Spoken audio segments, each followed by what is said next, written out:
اللہ الرحمن الرحیم۔ السلام علیکم ناظرین، پروگرام اسٹوڈیو ون کے ساتھ میں ہوں آپ کا میزبان احسن ضیاء۔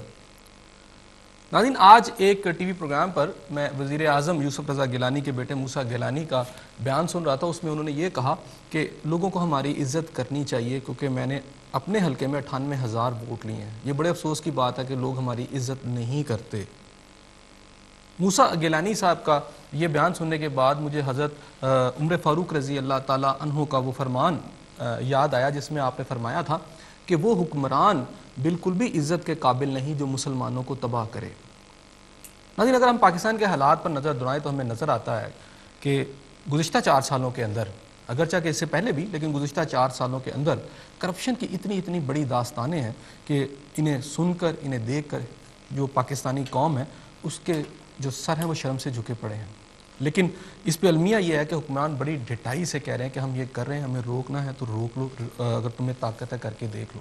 ریاست کے تمام ادارے جو ہیں کرپشن کے کیسز جب سامنے آتے ہیں تو وہ یہ کہتے ہیں کہ ہم اس میں ملزم تو ہو سکتے ہیں، مجرم تو ثابت نہیں ہوئے، کیوں آپ ہمارے ساتھ اس طرح کی جو میڈیا ہے یا دیگر جو شعبے ہیں وہ ہمارے ساتھ اس طرح کا رویہ اختیار کیے ہوئے ہیں۔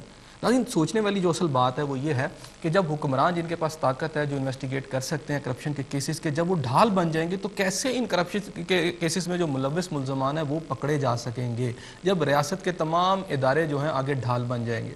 ایسے میں عدالتیں تحقیقات کر بھی لیں گی، احکامات صادر بھی کر لیں گی، تو ان احکامات پر کس طرح عمل درآمد ہوگا۔ ناظرین، یہاں ایک بڑا جو کیس ہے موسیٰ گیلانی صاحب کا ہے جس میں ایک لحاظ سے ایفیڈرائن ایک نشہ آور کیمیکل ہے جس کے بارے میں یہ ہے کہ انہوں نے ایک کوٹا جاری کروایا جو کہ انتہائی مہلک ادویات میں استعمال ہوتا ہے، ہیروئن کے اثرات کو بڑھانے میں ہوتا ہے۔ اس کے تھوڑے سے میں چاہوں گا کہ جو حقائق ہیں وہ آپ کے سامنے پیش کر دوں، مبینہ طور پر وہ اس میں انوالو ہیں یا نہیں ہیں، خیر یہ تو آگے چل کے پتہ چل جائے گا، لیکن اس کے تھوڑے سے حقائق میں آپ کے گوش گزار کرنا چاہوں گا۔ ناظرین، ایفیڈرائن ایک نشہ آور کیمیکل ہے جو عموماً کھانسی کے شربت کی تیاری میں استعمال ہوتا ہے۔ تاہم اگر اس کیمیکل کو ہیروئن میں استعمال کیا جائے تو اس کے مہلک اثرات میں کئی گنا تک اضافہ ہو جاتا ہے۔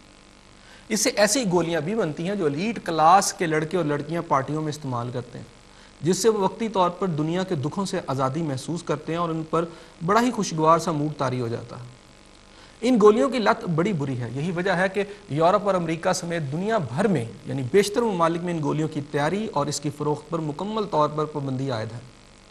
پاکستان میں وزارت صحت ادویات ساز کمپنیوں کو ایفیڈرائن کا کوٹا جاری کرتی ہے۔ اس کوٹے کی حد 500 کلو گرام ہے۔ ملک میں کسی فارماسیوٹیکل کمپنی کو اس سے زیادہ کوٹا نہیں دیا جاتا۔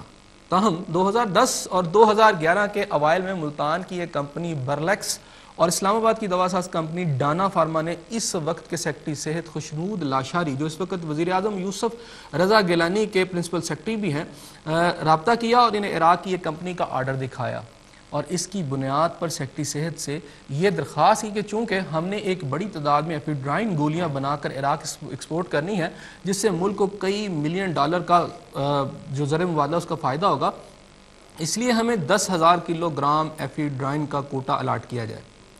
اس کے ساتھ توقیر علی خان نامی ایک شخص سیکٹری صحت خشنود علی خان کے پاس پہنچا۔ اس نے خود کو مبینہ طور پر وزیر اعظم یوسف رضا گیلانی کے بیٹے موسیٰ گیلانی کے سیکٹری ہونے کا دعویٰ کیا۔ توقیر علی خان نے خشنود علی خان پر، جو اس وقت وزیر اعظم کے پرنسپل سیکٹری بننا چاہتے تھے، دباؤ ڈالا کہ وہ یہ کوٹا ان دونوں کمپنیوں کو الاٹ کریں۔ خشنود علی خان اس دباؤ میں آ گئے اور انہوں نے D G health doctor Rashid جمعہ کو یہ لائسنس جاری کرنے کا حکم صادر کیا۔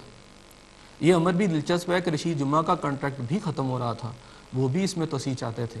انہیں بھی توسیع کا لالچ دے دیا گیا جس پر انہوں نے دونوں کمپنیوں کو 9,000 کلو گرام ایفیڈرائن کا کوٹا دے دیا۔ یہ پوری لوکل جو ملکی ہماری جو مارکیٹ ہے اس کی ضرورت سے کہیں زیادہ تھی۔ یہ کوٹا ملتے ہی دونوں کمپنیوں نے وزارت صحت سے دوبارہ رابطہ کیا اور وزارت کو اطلاع دی کہ عراق کی کمپنی نے یہ آرڈر منسوخ کر دیا ہے، اس لیے انہیں یہ کیمیکل لوکل مارکیٹ میں استعمال کرنے کی اجازت دی جائے۔ وزارت نے ان کمپنیوں کو ایسا کرنے کی بھی اجازت دے دی، حالانکہ یہ سارا عمل ہی غیر قانونی تھا۔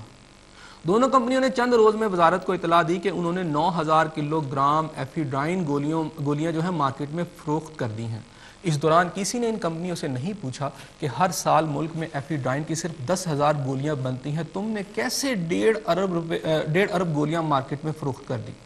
اس کے بعد چند ماہ تک خاموشی رہی، پھر ہوا یوں کہ آسٹریلیا میں ممنوع ادویات فروخت کرنے والا ایک گروہ پکڑا گیا۔ جس سے بھاری مقدار میں ایفیڈرائن گولیاں برآمد ہوئی۔ تحقیقات میں یہ بات سامنے آئی کہ یہ گولیاں پاکستان سے برآمد ہوئی ہیں۔ آسٹریلیا کے حکام نے پاکستان کو آگاہ کیا، جس پر اینٹی نارکوٹکس فورس جو تھی وہ حرکت میں آئی۔ جب تفتیش ہوئی تو پتہ چلا کہ جس کمپنی نے 70-80 کروڑ گولیاں بنا کر مارکیٹ میں فروخت کرنے کا دعویٰ کیا ہے، اس دوران ماہانہ بجلی کا بل صرف 16,000 روپے آیا ہے۔ اسلام آباد میں قائم دوسری کمپنی کی حالت بھی کچھ اسی طرح کی تھی۔ اے این ایف نے تحقیقات کا دائرہ بڑھایا تو وہ بہت جلد توقیر علی خان، خوشنود لاشاری اور ڈاکٹر جمعہ اور موسیٰ گیلانی تک پہنچ گئے۔ اے این ایف نے انہیں اس کیس میں ملزم قرار دیا۔ تاہم اس صورتحال کے پیش نظر حکومت نے اے این ایف کے D G major general Shakeel Hussain اور تحقیقاتی ٹیم کے سربراہ بریگیڈیئر فہیم کی خدمات فوج کے سپرد کر دیں۔ اس وقت اے این ایف کی وزارت 20ویں اسکیل کے پولیس آفیسر ڈی آئی جی ظفر عباس لق کے سپرد ہے۔ ناظرین، اس سارے معاملے میں نہ صرف اربوں روپے کی کرپشن ہوئی بلکہ یہ امر بھی تفتیش طلب ہے کہ مذکورہ کیمیکل کیا صرف گولیاں بنانے تک ہی محدود رہا یا پھر ہیروئن کی تیاری اور اس کے اثرات کو بڑھانے میں بھی اس کا استعمال ایک بڑی سطح پر ہوا ہے یا نہیں۔ ناظرین، یہ ایک بہت بڑا کیس ہے۔ موسیٰ گیلانی کا اس میں نام آ رہا ہے۔ ان کا دعویٰ یہ ہے کہ اس میں ملوث نہیں ہے، لیکن سوچنا یہ ہے کہ یہ بالکل ہوا۔ ایک ممنوعہ کیمیکل پاکستان میں آیا، اس کی بڑی مقدار کی گولیاں آئیں اور ایک بڑا ہی خوفناک ایک کھیل کھیلا گیا۔ آخر اس کے پس پردہ بھی اگر وہ کمپنی ہے تو کچھ شخصیات ضرور تھیں۔ اس کی تحقیقات ہونا بہت زیادہ ضروری ہے اور میرا خیال ہے کہ اس میں جو لوگ بھی ملوث ہیں انہیں قرار واقعی سزا دینی چاہیے۔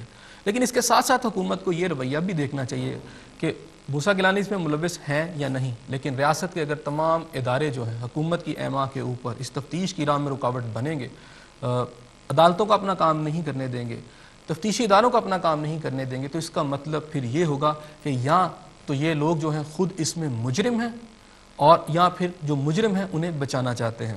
ناظرین، آج اس سارے موضوع پر بات کرتے ہیں کہ کرپشن ہمیں ہر طرف نظر آتی ہے۔